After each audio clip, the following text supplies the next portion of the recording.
Hello mga ka-viewers! Welcome to my channel. So for today's video, another day, another recipe. Una natin gagawin is steam muna natin ang ating dalawang kamote. So ito na ang ating kamote. Binalatan ko na siya. I-mash natin siya habang mainit pa. Iya. So tapos na natin siyang madurog. Maglagay lang tayo ng 2 teaspoon na margarine. 1 tablespoon white sugar. Ayan, so tapos na natin siyang ma-mix. So iset aside natin siya and then let's proceed to the dough. 3 and 1/2 cup all-purpose flour, 1/2 teaspoon salt, 1 tablespoon white sugar, 2 teaspoon instant yeast, 1/2 cup white sugar, 1 large egg, 1/2 cup melted butter. I-mix na naman natin. 1 cup warm milk. Sa part na to, kailangan malinis ang ating kamay.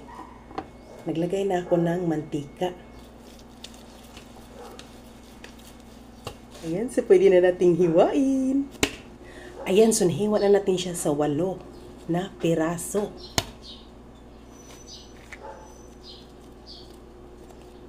Ganyan lang siya, oh. And then, ating malinis na kamay, ipa-flatten lang natin siya.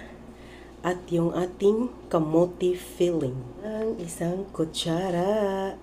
Ayan, so na-flat na natin. Ilagay na natin siya sa gitna. And then, i-close natin siya. Hindi siya mabutas. Then, ipa-flatten mo ng ganyan. Ito. Isa na ganyan. So, ganito na ang kanyang itsura mga ka-viewers. Ayan! Ayan ang mga ka-viewers. Nalagay na natin siya sa kanyang lalagyan. Char!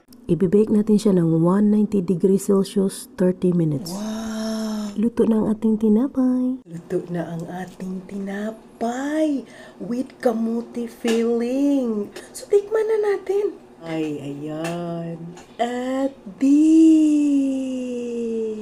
Oh. Ooh.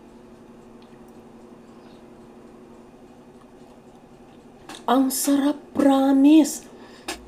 So, kung ako sa inyo, magluto na rin kayo.